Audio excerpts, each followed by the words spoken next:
지난 시즌 리그의 판도를 바꾼 팀들이 있다면 아스날, 뉴캐슬, 브라이튼이라고 볼 수 있겠죠. 물론 토트넘도 졸전을 펼치면서 최종 순위 8위까지 떨어지면서 리그 순위 판도에 영향을 줬습니다.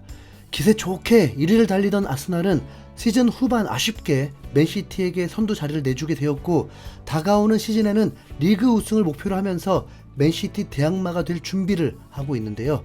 이번 여름 이적 시장 아스날의 선수 투자 비용이 현재 EPL 리그 내에서 1위인데 금액이 무려 2억 3천만 유로입니다. 아직 이적 시장이 한 달가량 남은 가운데 이미 작년에 맨시티가 사용했던 이적료인 1억 5천만 유로를 가뿐하게 넘어선 것인데요. 그러나 이번 시즌 아스날의 우승이 그렇게 만만치는 않습니다. 다른 팀들도 아스날만큼은 아니지만 돈을 엄청 쓰고 있거든요. 우선 현재까지 아스날 다음으로 돈을 많이 쓴 구단은 아이러니하게도 토트넘입니다. 네. 잠깐 웃고 오겠습니다. 네. 1억 3,630만 유로를 사용했고, 케인의 이적이 성사된다면 이보다 더 큰 투자가 있을 것으로 예상되는데요. 이후에 메뉴, 뉴캐슬, 리버풀이 약 1억 유로를 넘기는 이적료를 발생시켰고, 맨시티는 아직 영입 오피셜이 없는 상황에서 2,900만 유로만 사용한 상황입니다. 아마 그바르디올 이적이 들어오는 순간 바로 2, 3위로 급부상할 것 같은데요. 이전 시즌 돌풍을 일으켰던 두 번째 팀인 브라이튼의 경우 돈이 많이 없습니다. 그래서인지 선수단 보강을 위해서 구단 내에 있는 U21 선수들을 끌어모으고 있고, 유럽 대항전에 나가긴 하지만 대부분 한계라고 보고 있습니다. 그리고 돌풍의 핵심인 또 한 팀, 뉴캐슬.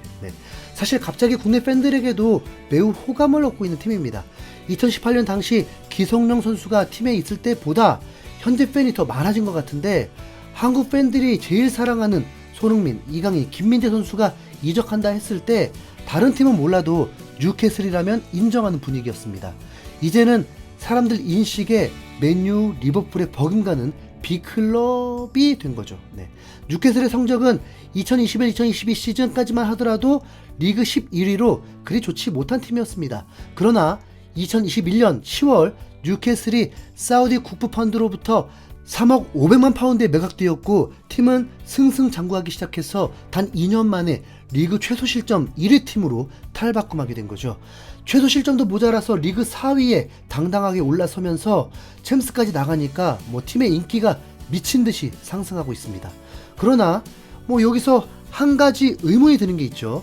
사우디 왕세자인 빈살만의 자산은 2,700조에 육박하는데 왜 맨시티처럼 최고 선수들을 전부 영입하지 않나? 라는 질문입니다. 일부 매체에서는 에디아우 감독의 성향이 최적의 자금 효율 때문이라고도 이야기하지만, 뉴캐슬이 사우디에 인수된 이후에 이적 시장에서 사용한 금액은 2억 8,640만 유로, 약 4,068억 원에 달하고, 해당 기간 뉴캐슬보다 많은 금액을 지출한 구단은 전 유럽을 통틀어서 보일 구단주가 새로 입성한 첼시뿐이었죠. 물론 그렇다고 에디아우 감독이 자본만으로 팀을 이끈 건 아닙니다. 에디아우 감독은 본머스 2부 리그 시절 돌풍을 일으켜서 창단 125년 만에 구단 역사상 첫 1부 리그 승격을 성공시켰고, 21년 뉴캐슬 감독 선임 당시 명단에 에메리 감독과 같이 이름을 올릴 정도로 그는 어느 정도 위상 있는 감독이었는데요. 아무리 오일먼이라고 해도 그동안 데려온 선수들이 네이마르, 은바페인 것도 아니고, 그런데도 4위까지 했다는 건 매우 대단한 성과인 건 맞습니다. 그래서 얼마 지나지 않아 리그 우승은 물론 챔스 우승까지 넘볼 수 있는 거죠. 현재 뉴캐슬은 재정적 페어플레이, 즉 FFP의 영향이 매우 큰 상황입니다.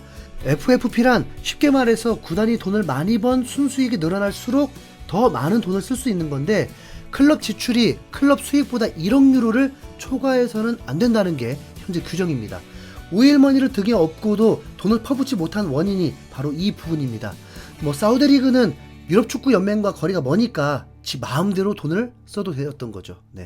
이전 시즌 뉴캐슬이 이적료로 벌어들인 금액이 적어서 이적 한도가 7,500만 파운드 정도라는 분석이 많습니다. 현재 언론에 따르면 이번 여름 이적 시장에서도 메이저급 선수 2명 영입이 한계라고 하던데, 이미 토날리와 반스를 영입하면서 카드를 전부 사용했고 더 이상의 영입은 힘들다는 의견이 많은데요. 그래서 은바페, 네이마르 같은 선수를 데려올 수가 없는 겁니다. 물론 맨시티처럼 FFP 100회 위반과 같이 막 나갈 수도 있겠지만, 에디하우 감독은 다른 길을 선택하고 천천히 팀원들을 모아나가는 것으로 예상되고 있습니다. 만약 다가오는 시즌에 뉴캐슬이 챔스에서도 돌풍을 일으킨다면 수익금도 뻥튀기 될 테니까 그 시기가 앞당겨지겠죠. 토트넘은 맨시티 다음으로 수익이 많아서 자금 제한까지 한참 남았는데 아니 최대 4천억까지도 가능하다니까요. 그래서 은바페 링크도 떴었나? 네. 케인을 떠나보낸 돈으로 장사를 하려는 건지 토트넘은 반더벤 하나 데려오는 것도 어지간히 쉽지 않은 듯 보입니다. 뉴캐슬은 올 시즌 챔피언스리그까지 출전하기 때문에 무조건 수익 대폭 증가합니다. 더 좋은 선수들을 데려오기 위해 투자하는 것도 매우 수월해집니다.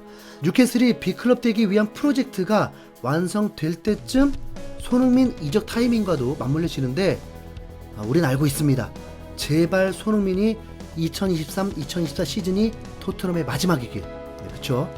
유종의 미를 거두고 미래가 희망찬 새로운 성으로 떠날 수 있기를 바라는 마음으로 목나 외치며 응원해 보겠습니다. 손흥민 득점 대폭발 파이팅! 이상 흰수염고리였습니다. 감사합니다.